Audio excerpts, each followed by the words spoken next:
Bismillahirrahmanirrahim. Assalamu alaikum, dear participants. Welcome to this session of Quran for Ramadan. Today we'll be looking at another passage. This passage is taken from Surah Al-An'am. I'm going to share my screen with you and start off this session by reading the text and translation. So, as you can see, the passage that is being displayed before you, this actually consists of two verses.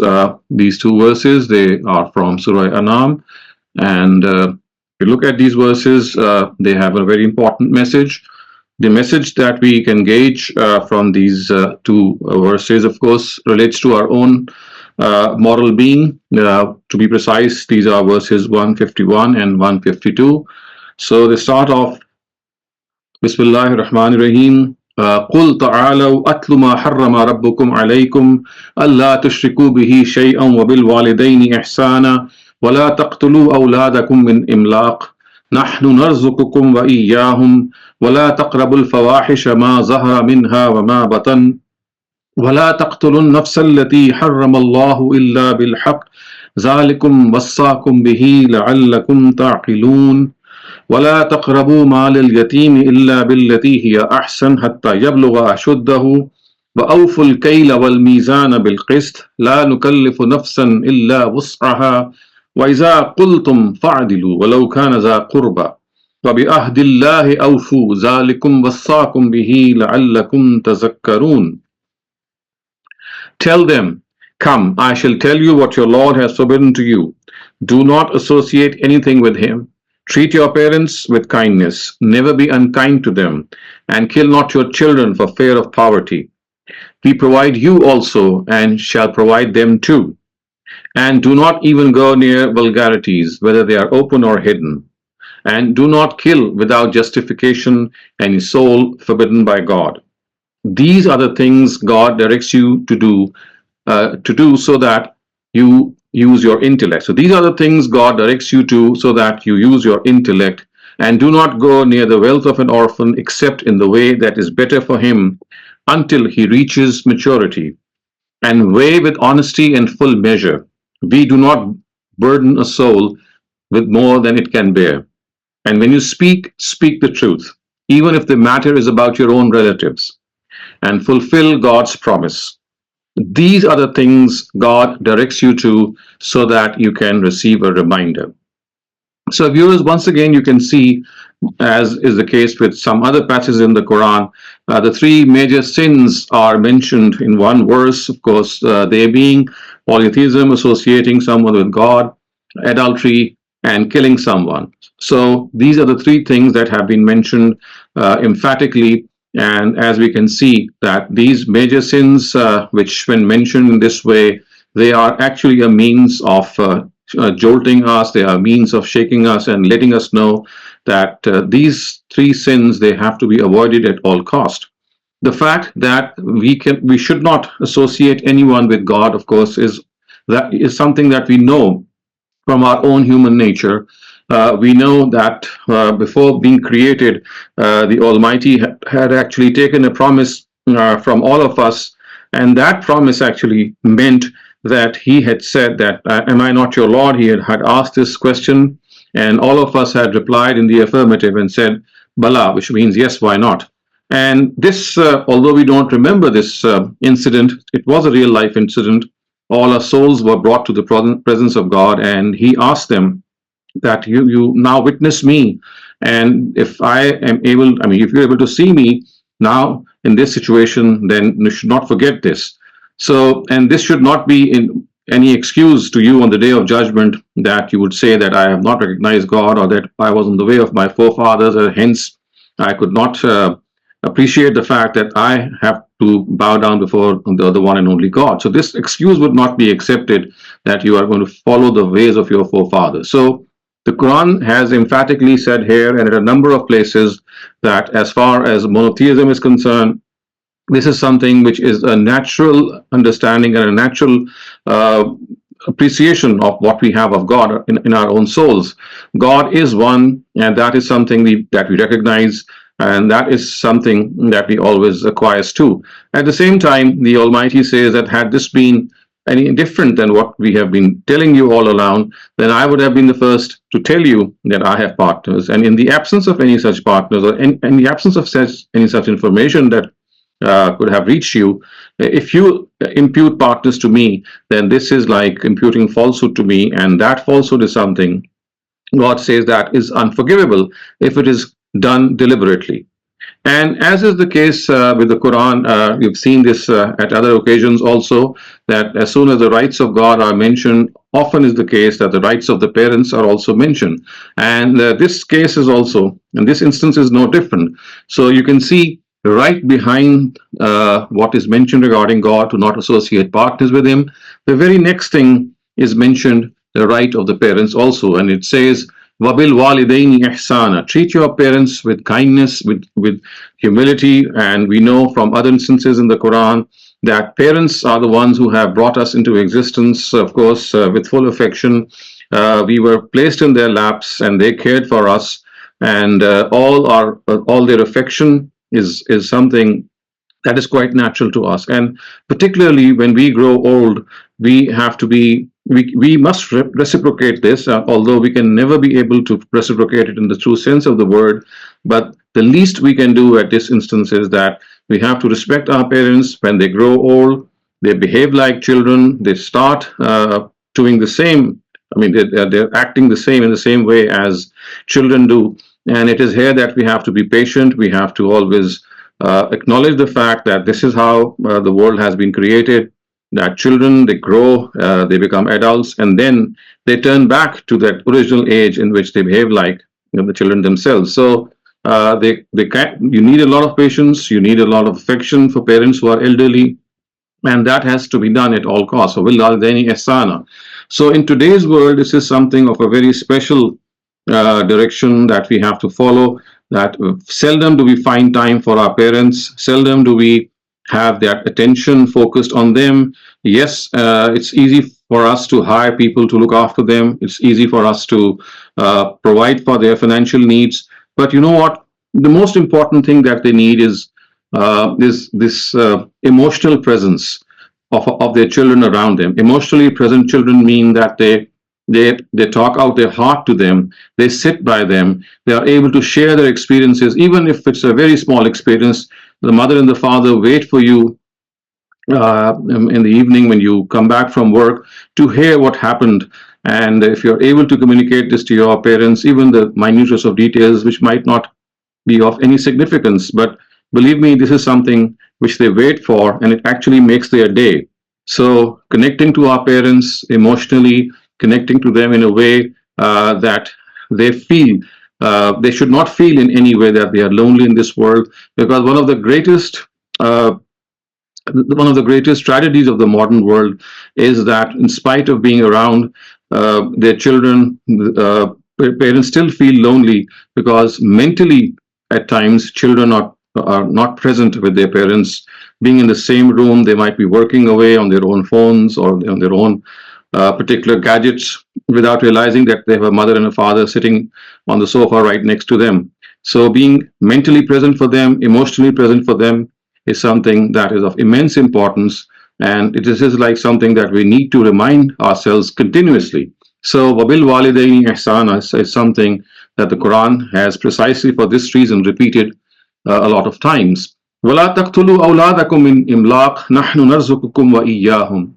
So one of the most heinous things that can ever happen, fratricide, in which you end up killing your children for fear of poverty. This was a practice rampant in Arabia, and this is a practice still found in some parts of the world, and one cannot even think of. One cannot even imagine such things happening. But yes, they do happen, and they have been happening. And so, for fear of poverty, you start killing your children. And the lead that is given here, the guidance that is given here, is that God says, not only do we nourish you and provide for you, we provide for them. So don't think that you are actually providing for them. God says it is me who is providing for both of you. So this should never happen, that you kill your children for fear of poverty. This is one of the most atrocious of things that can be even imagined.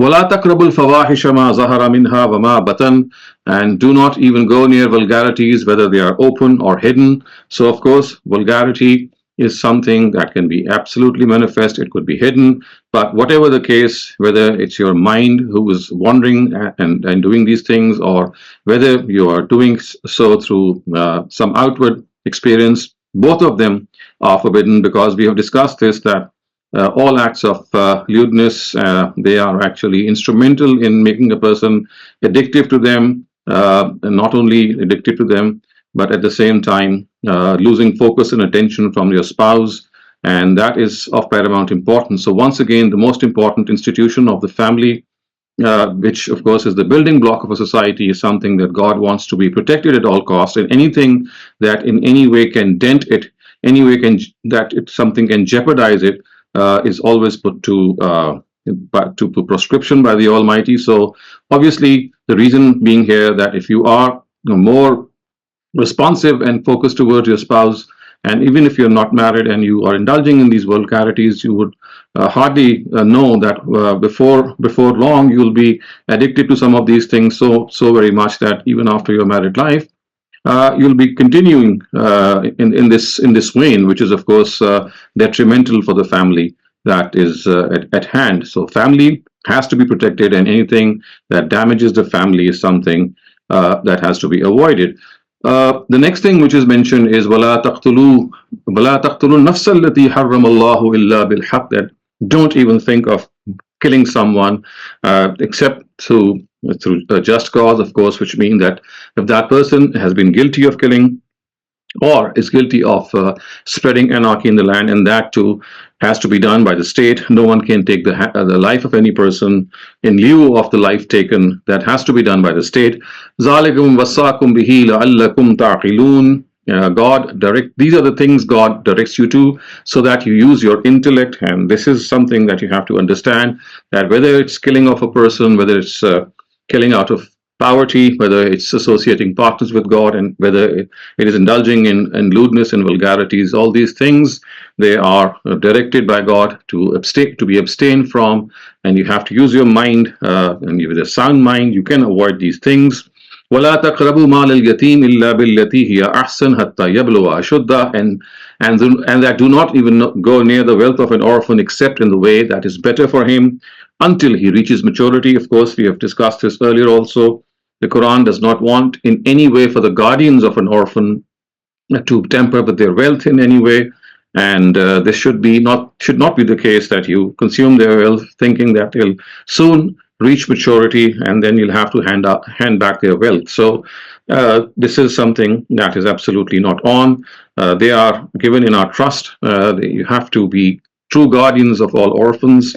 وَأَوْفُوا الْكَيْلَ وَأَوْفُوا الْكَيْلَ وَالْمِيزَانَ بِالْقِسْطِ, and weigh with honesty and full measure. Of course, this is something that we have to know and understand, that not only today, but ever since trade has been going on in this world, and there have been people who are marketing and selling their merchandise, weighing and measuring things is something that has to be done with full honesty. Otherwise, we would be guilty of doing things that are absolutely unbecoming. لا نكلف نفسا إلا وسعها. We do not burden a soul with more than it can bear, implying the fact that the Sharia which is given to us is not something which is beyond us. God does not test us with a directive which is something which is not absolutely we are not able to follow. So we are able to follow whatever we are told. It's not something which is beyond us. It is only when at times people don't understand certain directives that they create difficulty for themselves. Otherwise, God has created the Sharia or made the Sharia in a way that it is absolutely easy for us to follow. وَإِذَا قُلْتُمْ فَعْدِلُوا. And when you speak the truth, even if the matter is about your relatives. So again, a very important word of caution. At times, we are not very careful in speaking the truth, thinking that our relatives might get angry, or they might suffer, or they might lose something. So whatever be the case, the Quran has said that you have to speak the truth, speak with straight words, do not mince your words, even if it is something that can in any way negatively affect people that you know very well. وَبِأَهْدِ أَوْفُوا, and of course fulfill the promise of God, which means fulfill that promise which you have given to God by coming in this world and and promising the fact that you will be obedient to him, and that has to be done. ذَلِكُمْ وَصَّاكُمْ بِهِ لَعَلَّكُمْ تَذَكَّرُونَ. These are the things God directs you to, so that you receive a reminder. Once again, a reminder of the fact that all these things, they are all ingrained in human nature. It's nothing that has come from outside, whether it's respecting the parents, whether it's the fact that you have to weigh and measure properly, whether it's the fact that you have to speak the truth. All these are things that are from our own nature. This is something that we know very well that we have to follow. So with this, we come to an end to today's discussion, and now we can move on to the Q&A session. Assalamualaikum, Dr. Saleem. Thank you for a wonderful session. I have a question. Amar Rasool, please unmute your mic and ask your question. Ji, Assalamualaikum. Wonderful verse and beautiful explanation. Dr. Sahab, bahut shukriya for that. Dr. Sahab, my question was about this particular line about killing your children out of fear of poverty. And I wanted to raise this question about female infanticide, specifically in cultures like China and India, where now the trend is that they don't have to wait for the child to be born. They find out what the gender of the child is while it still is unborn, like in a fetus stage, and then they get it aborted. Especially while China had a one-child policy, families were preferring to have sons, and obviously in cultures like India and Pakistan, we prefer to have sons anyway for lots of different reasons. So now families don't have to wait for the child to be born. How does Islam see this? If the child is aborted and not killed the way in which it was being killed back in the day? Thank you. Yes. So you see, we have to understand that after 16 weeks of pregnancy, which is actually 4 months, any such tampering with the fetus can only be done if it is at the cost of the mother's life. I mean, if the doctors advise that you have to save one of the two souls, then perhaps the mother is the one that has to be saved. Otherwise, in the first 16 weeks of pregnancy, for any valid reason, any abortion can take place simply because the person or the infant is yet to become a human being. The soul is yet to be blown into that human being. It is just an organic mass, although it might have a heartbeat. That the soul is yet to be blown into it. So that is why our jurists, a majority of our jurists think that in the first 16 weeks or 4 months, for any valid reason, the fetus can be aborted. But once those 16 months pass and the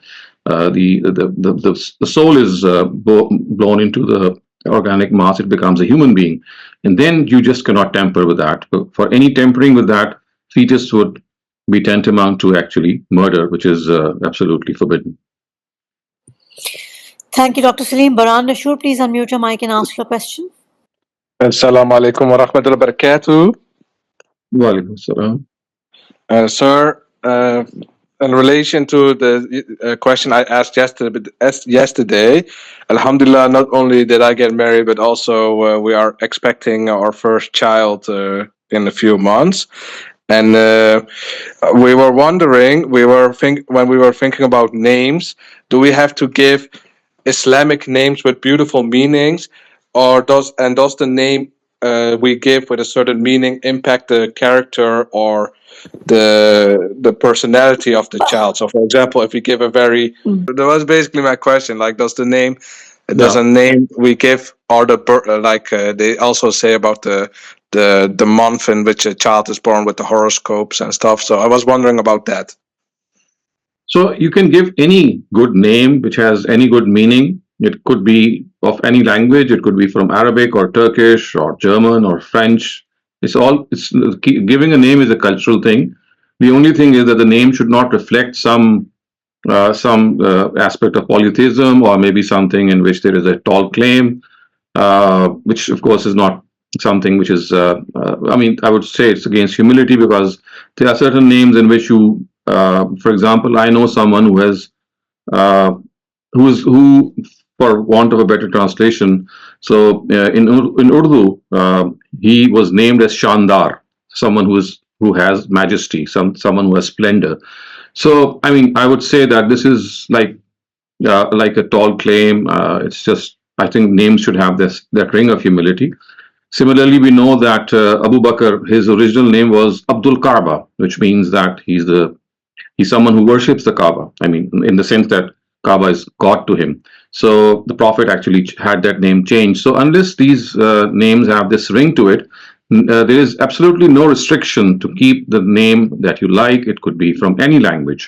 So this is all cultural. The only thing that you should ensure is that the name does not have a bad ring to it.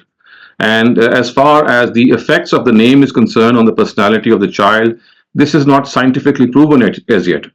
Although people do have this superstition, and we do see people changing the names of their children when they see that the child is repeatedly getting sick, or maybe going through other sufferings, but there is no scientific basis as yet to suggest that the type of name you keep is going to have an effect on his or her personality. Thank you, Dr. Saleem. Nadia, please unmute your mic and ask your question. جی السلام علیکم doctor صاحب. مجھے عہد الس کے بارے میں پوچھنا تھا کہ مطلب how is it expected that we remember that, مطلب یاد تو نہیں ہے نا, مطلب ہاں یہ ایسے ہی ہے کہ جیسے ہم میں سے کسی کو بھی یہ یاد نہیں ہے کہ ہم اپنے ماں کے بطن سے پیدا ہوئے ہیں, ہم میں سے کسی کو نہیں یاد, لیکن ماں ہمیں پتہ ہے کون ہے اور ہمارا ماحول اس کی گواہی دیتا ہے. تو یہ ایسی ہی مثال ہے کہ اللہ نے ہمیں بھلا دیا ہے, کیونکہ اگر وہ ہمیں یاد رکھتے تو آزمائش کا پہلو ختم ہو جاتا. تو آزمائش کی خاطر اللہ تعالیٰ نے عہد الست کو ہمارے ذہن سے محو کر دیا ہے, وہ اب we don't no longer remember that. لیکن یہ اتنا obvious ہے کہ اللہ تعالیٰ ہمارے رب ہیں کہ ہمارا جو ماحول ہے, ہمارا جو اندرون ہے, ہمارا جو بیرون ہے, اس کی گواہی دیتا ہے. ایسے ہی کہ جیسے بچہ جب ماں کے پیٹ سے نکلتا ہے, اس نے خود تو نہیں دیکھا, لیکن اس کا اپنا اندرون, اس کا بیرون اور اس کے خارج کی جو لوگ ہیں اور جو معاملات ہیں وہ گواہی دیتے ہیں کہ ہاں یہ تمہاری ماں ہے. تو بالکل ایسے ہی ہمیں یہ معلوم ہے کہ ہمیں خدا نے بنایا ہے, اس لیے کہ ہمارا جو اندرون ہے اور ہمارے جو بیرون میں جو شہادتیں موجود ہیں, جو وٹنسز ہیں, جو سائنز ہیں اللہ تعالیٰ کی قدرت کے, اس کی رحمت کے, اس کی ربوبیت کے, وہ یہ پوائنٹ آؤٹ کر رہے ہیں کہ ایک خدا نے ہمیں بنایا. تو اس وجہ سے اللہ تعالیٰ یہ کہتے ہیں کہ یہ ربوبیت کا جو پہلو ہے یہ آپ کے اپنی انٹیوشن کے اندر, آپ کے وجدان کے اندر موجود ہے, اگرچہ کہ یہ عہد الست کی یاد ہمیں موجود نہیں ہے, صرف قرآن نے ہمیں بتایا ہے کہ ایسا واقعہ ہوا تھا. Thank you, Dr. Saleem. Asad Mirza, please unmute your mic and ask your question. جی السلام علیکم ڈاکٹر صاحب. میرا کوشچن یہ تھا ریگارڈنگ اگین جو فیٹس ہوتے ہیں پیٹ میں ماؤں کے یا تھوڑا گرو ہو جاتے ہیں, بعض دفعہ ڈاکٹر لیٹر اسٹیج میں بتاتے ہیں کہ child could have a very complex disabilities, تو ایسے میں ریکمینڈ بھی کرتے ہیں آپشن کیا, whether you want to carry it اور you want to abort it. So اس پہ کچھ کلیئرٹی دیں گے مزید کہ میں نے کہا ہے نا کہ اگر وہ 4 مہینے کے اندر 16 ہفتے کے اندر وہ ٹیسٹ ایسے اب آگے ہوئے بھی ہیں, کچھ تو ایسے ہوتے ہیں کہ جو لیٹر اسٹیج پہ ہوتے ہیں, لیکن اگر 16 ویکس کے اندر آپ کو ایسا ٹیسٹ ہو جاتا ہے جس کے نتیجے میں اگر آپ کو معلوم ہو جاتا ہے کہ اس میں ڈسیبلٹی ہے تو آپ اس کو ابورٹ کر سکتے ہیں. لیکن 16 ویکس کے بعد آپ نہیں کر سکتے. اس کے بعد اگر کوئی ٹیسٹ ہوگا تو وہ پھر جیسا بھی ہے اس کو اللہ تعالیٰ کی طرف سے ایک فیصلہ سمجھنا چاہیے, ایک آزمائش ہے. ظاہر ہے ایسا بچہ جب پیدا ہوتا ہے وہ والدین کے لیے آزمائش بنتا ہے, لیکن اس کو آپ ابورٹ نہیں کر سکتے کیونکہ وہ ایسے ہی جیسے آپ انسان کو قتل کریں. لیکن 16 ویک سے پہلے, جی آپ 16 ویک سے پہلے اگر کوئی ایسے ٹیسٹ ہیں جی تو آپ یہ کر سکتے ہیں. کئی ٹیسٹ 16 ویک کے بعد ہوتے ہیں جیسے آپ نے ابھی کہا. ہاں جی, اور وہاں پہ بعض دفعہ بہت کمپلیکس ڈسیبلٹیز ہوتی ہیں, تو اس کو پھر اللہ کا فیصلہ سمجھنا چاہیے. دیکھیے اس کو ہم وہ ایسے ہی جیسے زندہ انسان کو آپ مار دیں, ہم نہیں مار سکتے. جتنا مرضی وہ ڈسیبلڈ بچہ ہو آپ نہیں مار سکتے کسی کو, کیونکہ وہ خدا کی طرف سے وجود بن گیا ہے. Imran Khan, please unmute your mic and ask your question. السلام علیکم سر. سر اس آیت میں جو یتیم کے مال کے بارے میں حکم آیا ہے کہ آپ یتیم کے مال کے قریب نہ جائیں بجز آسان طریقے سے, اور جب تک وہ سن رشد کو یعنی بڑی عمر کو نہ پہنچے. بٹ مائی کوشچن از کہ وراثت تو that's the moment someone dies that gets distributed, تو یہ کیا کس مال کی طرف اشارہ ہو رہا ہے کہ یا اس کا اس کے اندر یہ قرآن نے اور جگہوں پہ, یہاں تو بہت اجمال سے بیان کیا ہے, اور جگہوں پہ یہ بیان کیا ہے کہ یتیموں کی اگر آپ نے حفاظت کرنی ہو, ان کا کوئی اور رشتہ دار نہ ہو تو آپ ان کے سرپرست بن سکتے ہیں, ان کے گارڈین بن سکتے ہیں. اور مزید یہ کہا گیا کہ اگر گارڈین غریب ہے, اس کو مینٹیننس چاہیے, تو وہ یتیم کے مال سے مینٹیننس لے سکتا ہے, کیونکہ ظاہر ہے کہ وہ مینٹین کر رہا ہے تو ایک لحاظ سے اس کا وہ معاوضہ کہہ لیجئے یا اس کے لیے ایک پاسبلٹی ہے تاکہ وہ ایک یتیم کی سرپرستی کر سکے, تو وہ اس کے مال سے لے سکتا ہے. لیکن اگر ظاہر یتیم ہونے کے ناطے یہ نہیں ہونا چاہیے کہ آپ ضرورت سے زیادہ لیں. اور قرآن نے یہ بھی کہا ہے کہ وہ لوگ کہ جو اس سلسلے میں امیر ہوں ان کو سرے سے کچھ نہیں لینا چاہیے, صرف وہ سرپرست جو کہ ضرورت مند ہیں اور ان کو یتیم کو مینٹین کرنے میں, اس کی سرپرستی کرنے میں وسائل کی ضرورت ہے تو وہ وسائل اگر یتیم کے مال سے لے سکتے ہیں تو یہ کوئی حرج نہیں ہے.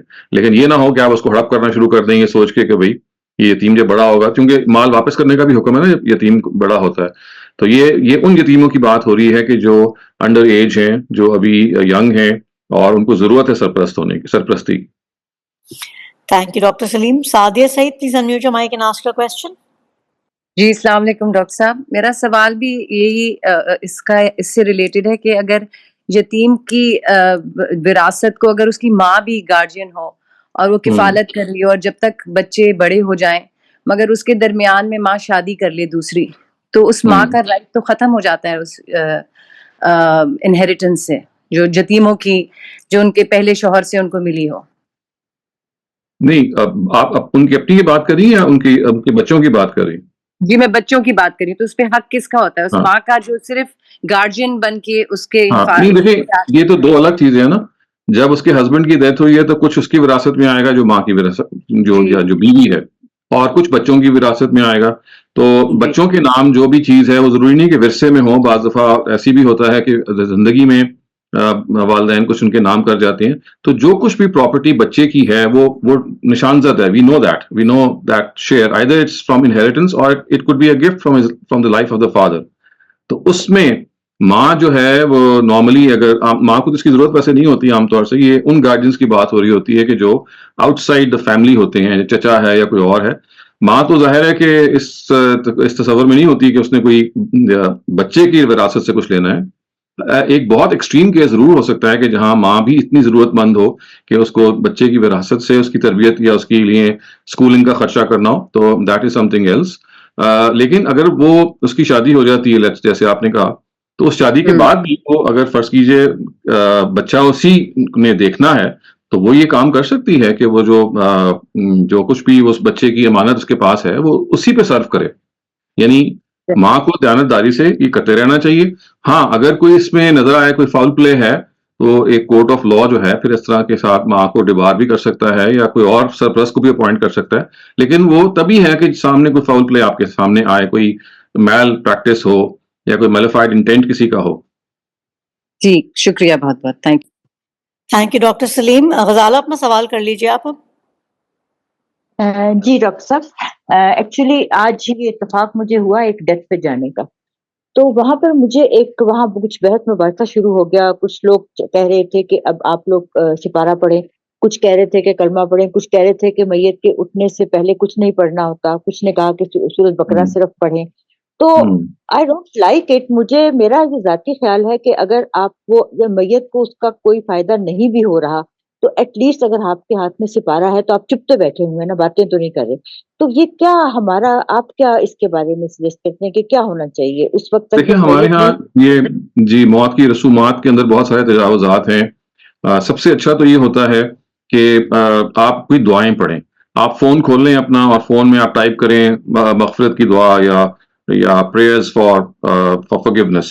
بہت خوبصورت آپ کو قرآن کی اور حدیث کی دعائیں آ جائیں گی. تو وہ آپ سب سے زیادہ اچھا ہی ہوتا ہے کہ آپ وہ دعائیں پڑھیں. اگر آپ کا کوئی عزیز بہت زیادہ قریب ہے, میں اکثر یہ کرتا ہوں کہ کیونکہ پتا ہوتا ہے کہ کچھ نہ کچھ اس طرح کا واقعہ ہوگا, تو ہم ایک فوٹو اسٹیٹ یا پرنٹ آؤٹ نکال لیتے ہیں دعاؤں کا, اور وہ اس وقت جو لیڈیز وہاں بیٹھی ہوتی ہیں یا جینٹس بیٹھے ہوتے ہیں ان کو ہم وہ دے دیتے ہیں. کیونکہ سپارہ پڑھنا تو ایک بالکل میننگ لیس چیز ہے, نہ اس کی کوئی بنیاد ہے نہ اس کی کوئی حقیقت ہے. یہ ہمارے یہاں ایک رسم ہے جو شروع ہوئی ہوئی ہے. اصل چیز یہ ہے کہ آپ مغفرت کی دعا کریں, اور چونکہ عام طور سے دعائیں بہت زیادہ وسیع پیمانے پہ یاد نہیں ہوتی. ویسے اگر یاد نہ بھی ہوں تو آپ اپنی زبان میں بھی مانگ سکتے ہیں, لیکن اپنے دھیان کو فوکس کرنے کے لیے سب سے اچھا طریقہ یہی ہے کہ جو قریبی اعزاء ہیں وہ کچھ دعاؤں کا پرنٹ آؤٹ تقسیم کر دیں. اور نہیں ہو سکتا تو میں نے جیسے کہا کہ آپ اگر گوگل میں ٹائپ کریں گے قرآنک پریئرز فار فارگیونیس یا حدیث پریئرز فار فارگیونیس تو بڑی اچھی کلیکشن آپ کے سامنے آ جائے گی. سب سے اچھا یہ کہ اس کو پڑھتے رہیں.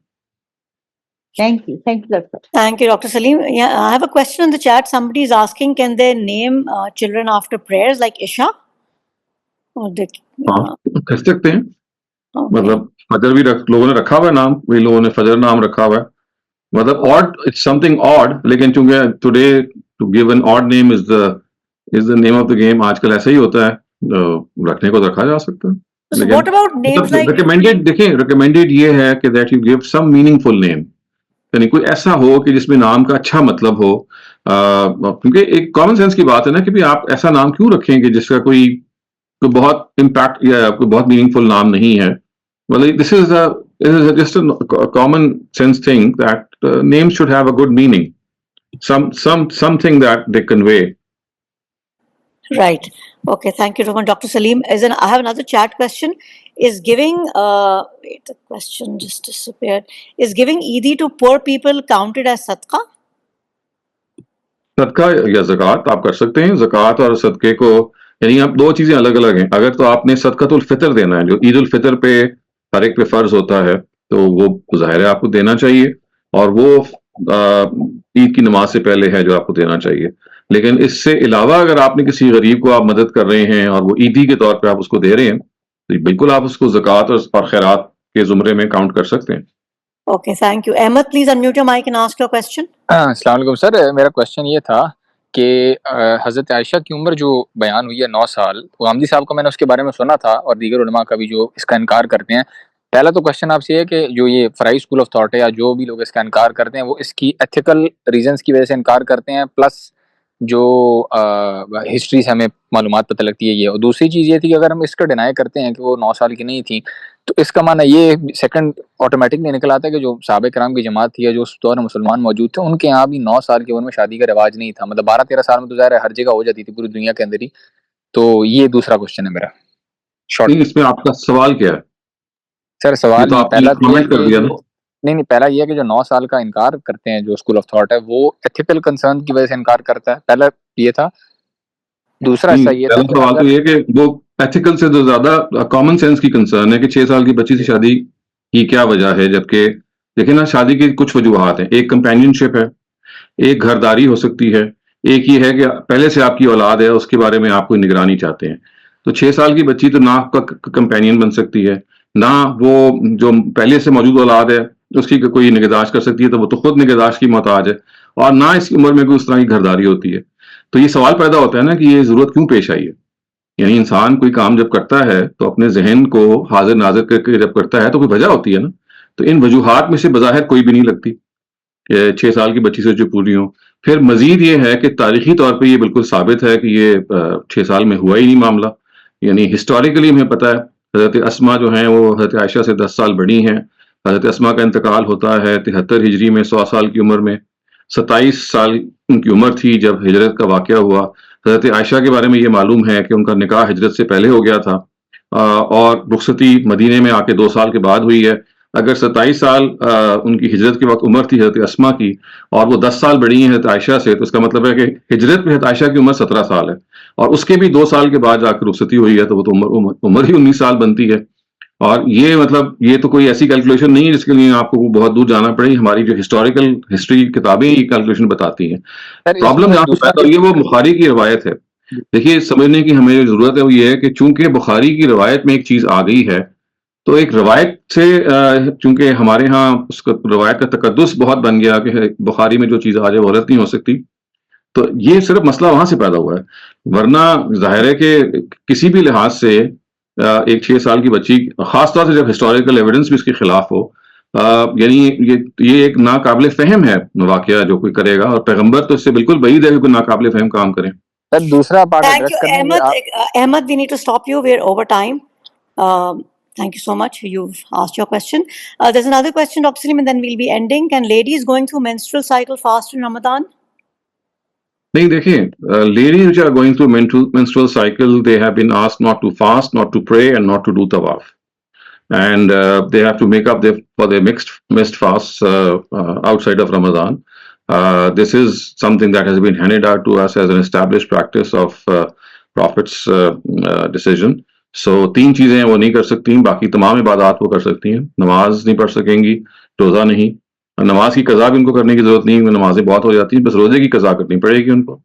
Thank you so much, Dr. Saleem. We're all out of time. Thank you for a wonderful session, and inshallah we'll see everybody tomorrow. Khuda Hafiz, everyone.